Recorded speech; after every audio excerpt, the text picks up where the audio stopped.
we make real change in America is when millions of people, many of whom have already given up on the political process. We have one of the lowest voter turnouts of any major country on earth. And the people on top like that idea because they want to see a system where nobody votes or very few people vote and big money buys elections. That's their idea of democracy. My idea is the very opposite, to do away with Citizens United and substantially increase voter turnout, making it easier, not harder, for people to vote. So I think what we have got to do is lay on the line and tell every American, not just the Latino community, why immigration reform is important to this nation. Then we're all in it together. Very briefly, in 2007, I went to a town called Immokalee, Florida. Anybody know what's important about Immokalee, Florida? That's right, tomatoes. I went there in 2007 because I knew that undocumented workers were being exploited in the most ruthless manner possible. Literally, in some cases, held in virtual slavery. When you have people who have no legal protection, who can be exploited, it is not only unfair and inhumane to those workers, what does it mean for every worker in America? If I can pay you $4 an hour because you have no legal protection, I don't have to pay him a living wage. So when we give legal rights to undocumented workers, what we are doing is standing up for every worker in America in our effort to rebuild the American middle class. And all people have got to know that. So my answer essentially is building a political movement. You got white workers, you got black workers out there who are struggling for $10, $11 an hour. We need the help of the immigrant community to raise the minimum wage to $15 an hour. We have got to stand together. Youth unemployment in America. You know what youth unemployment is for Hispanic kids? And underemployment, 36%. African American kids, 51%. No one group can do it alone. We need to come together. So that's my message. That every American has got to stand together to fight for an economy that works for all of us, and not just Donald Trump and his billionaire friends.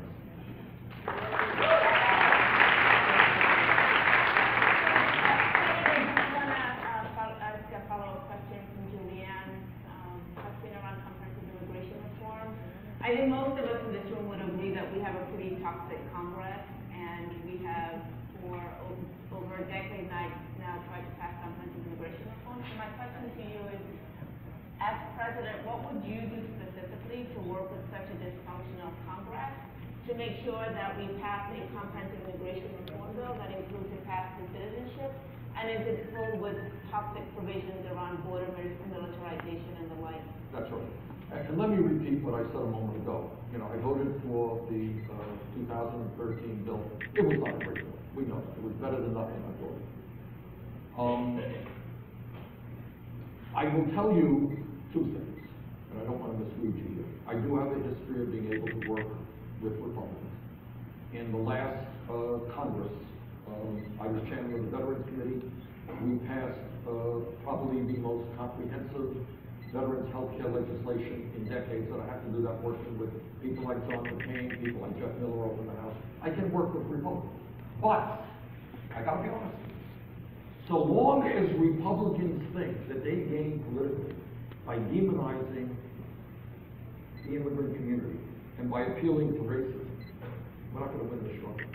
And that's getting back to Julianne's point. Our job is to bring people together, to say to white working class people, you know what?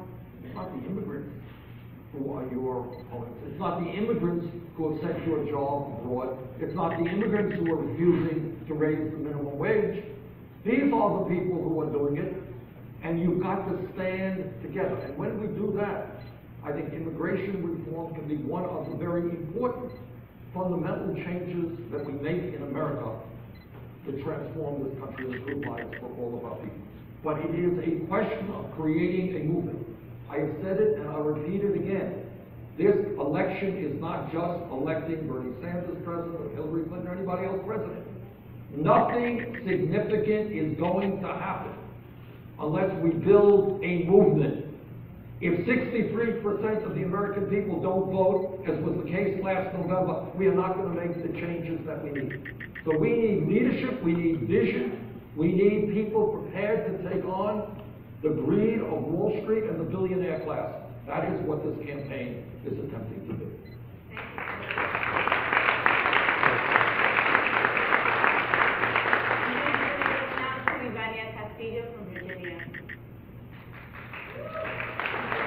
Good morning, ladies and gentlemen. I'm a voter from Virginia. I'm a volunteer in Casa in Action, and I represent more than 80,000 members from Maryland, Washington, D.C., Virginia, and Pennsylvania. I'm from El Salvador. I came to the United States in 1980 with my mom and my 3 sisters. My mom got kidnapped in El Salvador, so she brought us to this country to save our lives and to have a better future.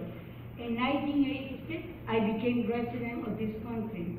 In 1997, I became a citizen of the United States. I worked very hard, like any immigrant in this country. I went to school during the daytime, and I worked. My first job that I had in the United States was working in a construction company, breaking floor from the kitchen floor. And I worked during the weekend cleaning houses and working restaurants. In 2000, I became a nursing assistant, working with the elderly and helping hospice patients in the last moments of their life. In 2000, for more than 20 years, I have worked with the community, helping the undocumented, fighting for human rights. My daughter-in-law, Gladys Rivero, she's the mother of my grandson, Gianni, and she qualified for DAPA, but because the Republicans have blocked DAPA, she doesn't have no paper right now. Firms fight for immigrants who are the most at risk, undocumented, and low-wage workers, people like in my state of Virginia, who pay low-wage people who work, like my state of Virginia, who pay billions in taxes and are not able to access basic benefits like Social Security and tax credit. And despite all odds, there are many success stories, like a student, business owner, contributors to our local economy, and communities, school, and economy. Senator Sanderson, my question is, what would you do to ensure these communities continue not just to grow, but to succeed? What would you make sure Congress and immigration reform are passed with the citizenship is at the top of your agenda, sir? Yes. Thank you. Thank you. All right, thank you.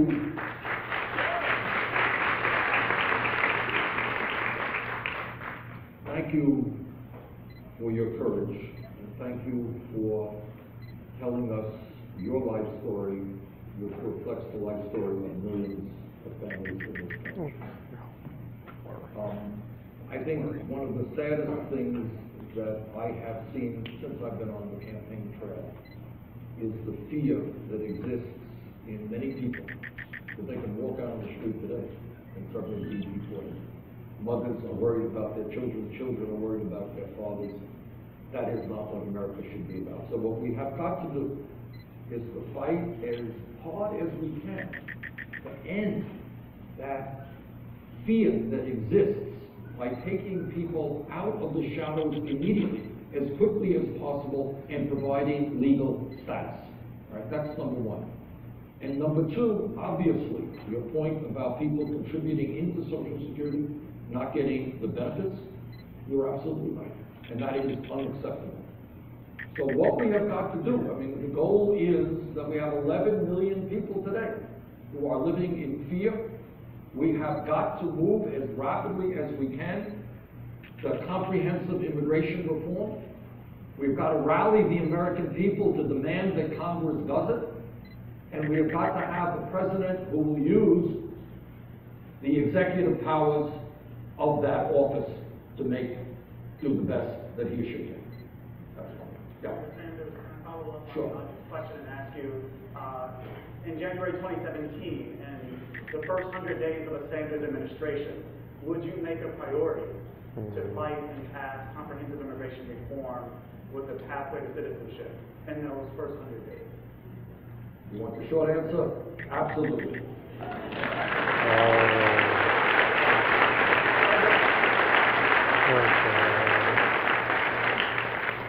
All right.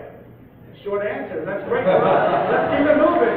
So we're going to move to the topic. Actually, you just mentioned this. We're going to move to the topic of executive authority and enforcement of our immigration laws. And we have Gustavo Velasco from Nevada to ask this question.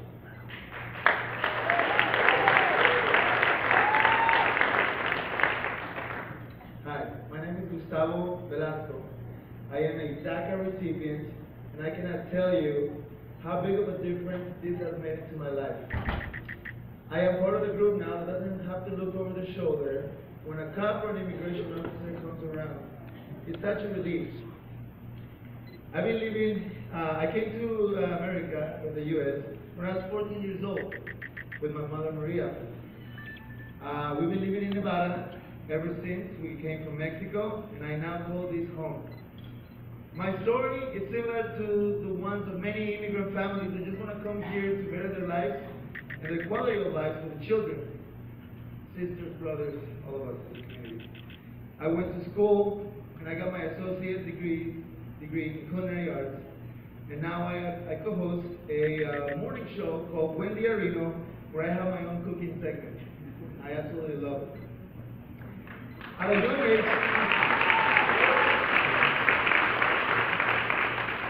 At a young age, I learned the quality, the family values are very important to my mental health and my overall well-being. It just makes us more solid as people. Now, I have to separate from my family that I have not seen in 16 years, along with my mom. I see my mom cry about it, but we hold it back because now we're kind of cold. The distance has put a burden on us. However, we do the best that we can to thrive every day. Me being a younger generation, I feel like I have adapted more to this country. I speak the language. I hang around among many races that teach me a lot. My mom hasn't. Like you mentioned recently, right now, a few minutes, there's a lot of people that live in the shadows that we gotta bring out. My mom is one of them. Even though she's a DAPA recipient, she cannot do it. My little sister is a U.S. citizen, so she qualifies because of that. So DAPA was put in the back burner, and I don't think that's the place for anybody's mom or anybody's family member. She's not as fortunate. DAPA is stuck in the courts, and we have fought hard for these policies to keep immigrant families together, and are very extremely disappointed that these measures are being held up in the courts. My question to you, Senator Sanders, is if elected, you mentioned your executive power, how would you use the executive authority to make sure every tool at your disposal is used to keep families like mine and families like many others that are present here together? The other one is, how will you deal with the aggressive enforcement leading to detaining, incarcerating, and deporting unprecedented number of immigrants? Thank you. Thank you.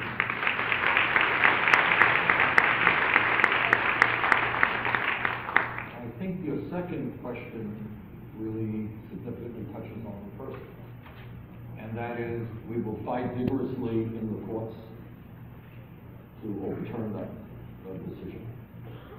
We will use the power of executive orders as boldly as we can, but there's something else that we can. The president has authority, as you know, over a significant part of federal law enforcement. So if the decision is this country faces a number of serious crime issues, criminal issues, your mother, I suspect, is not one of them. And that means that as we prioritize what law enforcement does, going after your mom and millions of other moms should not be a major priority. There are other priorities that we should be establishing. So I think that that is using our power in terms of law enforcement to say no. That is not something that our law enforcement people should be focusing on. There are other issues that we should. That would be my answer to your question.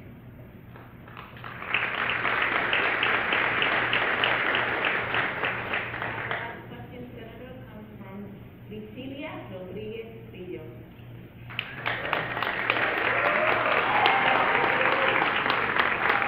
Sí se puede. Good morning, everyone. I'm so happy and grateful to be here today. My name is Priscilia Rodriguez. I am 63 years old, and I'm currently facing deportation. I could be separated from my daughter Sophia and my two grandchildren, Liam and Victoria. I am originally from Venezuela. I have been living in this country for 13 years. But I don't want to talk to you about immigration reform. I want to talk to you about jobs. I live in Metro Detroit. I used to work for the Venezuelan government, and because I refused to be part of the corruption, I was forced to leave my country. Even though I have an engineering college degree, I haven't been able to apply for a job in my professional field because my status makes it for me to apply for an engineering job. You have no idea how many times I cried, frustration, depression, and hopeless. I came from working as a professional to taking any job that I could find to support my family. For quite some time, I was making $4 to $5 an hour. I worked at the airport cleaning bathrooms, cleaning floor, in factories, in the production line, as a maid, as a housekeeper, a cook, a babysitter, raising somebody else, some people's kids, instead of mine.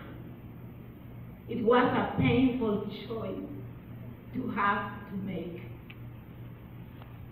Every job I took has nothing to do with my degree. This is something that many people face in Michigan, not only undocumented immigrants. Low wages, unemployment rates are a huge problem in Michigan, especially in the city of Detroit. The majority of recent immigrants in America live in the lowest income communities. Communities like Baltimore, Detroit, and Flint. Places that have suffered from decades of lack of investment and discrimination.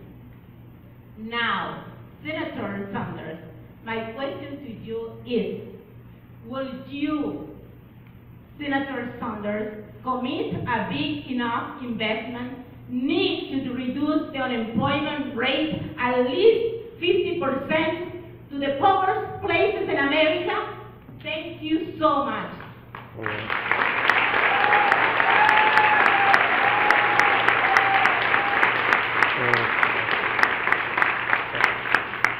So thanks very much for that important question. Are we better off today economically than when George W. Bush left office? The answer is absolutely.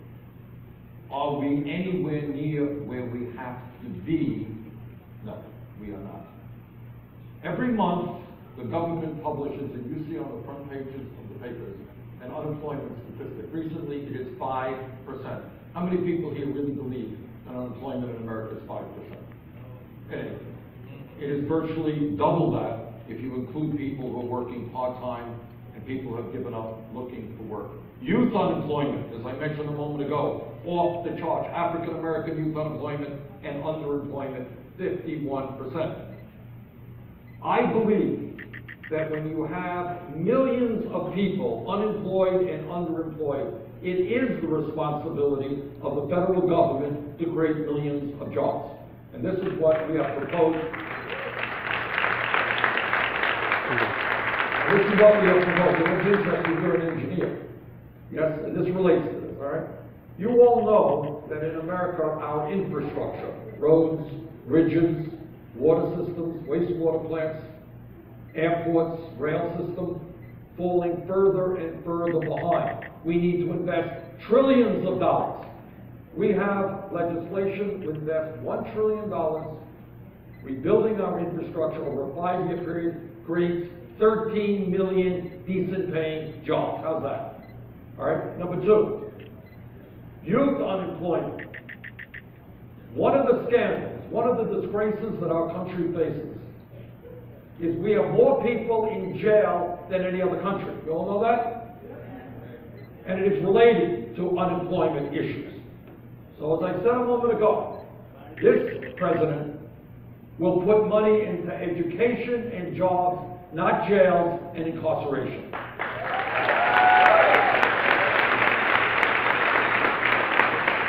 And in fact, I have worked with Congressman John Conyers, I don't know if you know John, from Michigan, on a $5 billion youth employment program.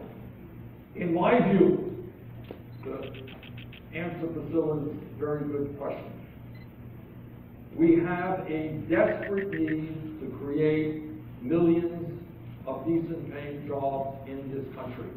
And the truth is, there is an enormous amount of work to be done. We need not to be firing teachers, we need to be hiring teachers.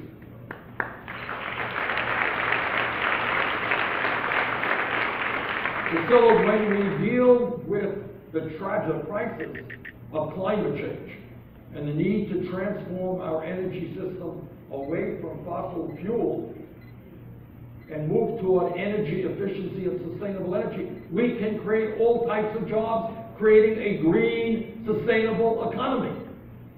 So, one of the concerns that I have had is we do not talk enough about the decline of the middle class, low wages, and the need to create millions of jobs. So on the same day that we talk about comprehensive immigration reform, we will also talk about a massive federal jobs program to put our people back to work at decent wages.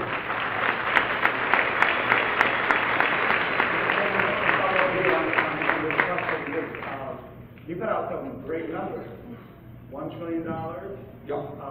$5 billion youth program. Yep. So I want to draw some contrast with your rival candidates. Secretary Clinton recently proposed a New Deal for targeted investments in high-poverty communities around the country for job creation and infrastructure. Yesterday, we all heard from Governor Martin O'Malley, who said he is going to announce this week a new agenda for American cities. I and many others have talked about $200 billion a year investment in targeted investments in cities, particularly for communities of color, where African Americans and immigrants need the most help. So can you clarify for us that $1 trillion number? What will be the number? Is that over a 10-year period? No, a 5-year period. So 5 years. It's a 5-year period. He's with us, $200 billion a year. Right? We're going to go further. We're going to go further. Because Priscilla is right. There are communities, whether it is Baltimore or Detroit, where we desperately need to rebuild those local economies. And here's the point, which is an interesting point. We are spending $80 billion a year keeping people in jail. I can think of so many better ways to spend money rather than keeping people in jail.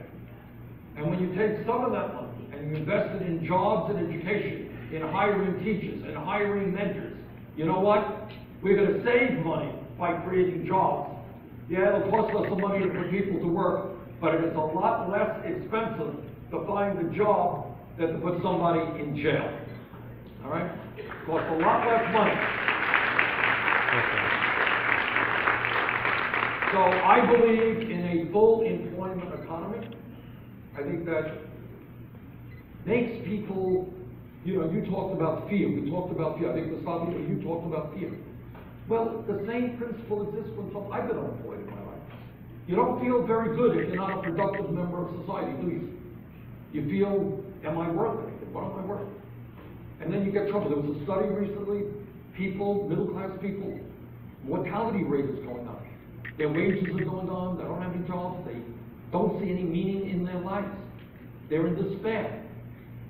We can create an economy in which we rebuild our infrastructure, we transform our energy system, we have the best child care system in the world, not a dysfunctional one, where all of our kids who have the ability and desire get a college education. And when you do all of that, you create many, many millions of jobs, and you make the American people feel a lot better about themselves than many of us are feeling today. That is my goal.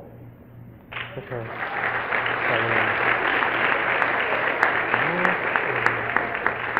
Follow up on this. Would you target Yes. that $1 trillion into high poverty communities, communities of color, and knowing that race and racism is the historic big problem in American politics? How would you convince white working class voters that this is actually in their interest as well, to target resources to communities of color, immigrant communities? Because I started off with this premise, that in the last 30 years, I want everybody to know this, there has been a massive redistribution of wealth from the middle class and working class to the top 0.1% who have seen a doubling of the percentage of wealth they own in America.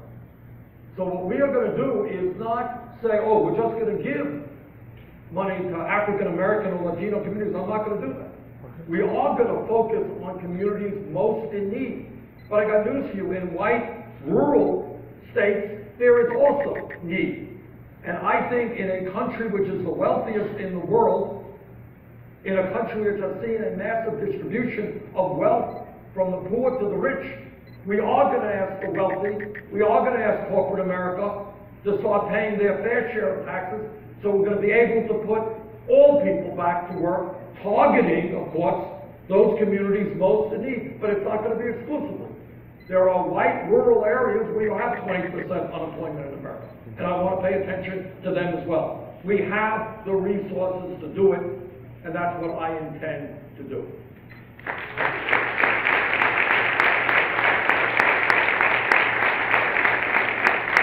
Thank you, Senator. And to close this out, it is my honor to introduce, well, she needs no introduction in this movement, but I'm going to do it anyway, the ferocious, the gracious, the powerhouse that is, Angelica Salas from Chile.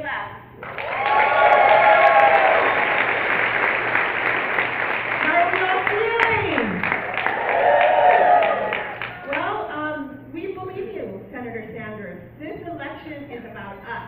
It is about our power. It is about what we're going to do to make sure that candidates listen to our families and respond to our families.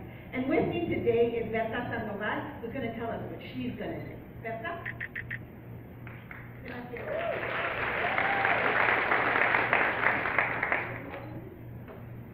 Good morning. Buenos días a todos. Mi nombre es Berta Sandoval. Soy nacida mexicana. Emigré a este gran país en los principios de los 80. Aquí conocí a mi esposo, con el que ahora tengo 4 hijos y 2 maravillosos nietos. He participado activamente tocando puertas, llevando información a la comunidad latina para que salga a votar y se haga escuchar. Hoy más que nunca necesitamos salir a votar porque nunca había yo escuchado esta retórica racista que algunos candidatos han elegido para atraer el voto de los ciudadanos. Soy naturalizada americana y mis hijos y mis nietos son nacidos americanos. Pero ¿saben qué? Son latinos. Y si un racista gana la presidencia, tú y yo vamos a ser discriminados porque somos inmigrantes, porque vamos en el mismo barco, porque somos latinos. Así que tenemos que seguir trabajando duro para llevar información a los votantes y salgamos a votar y mostrar nuestra fuerza. Somos una gran fuerza latina.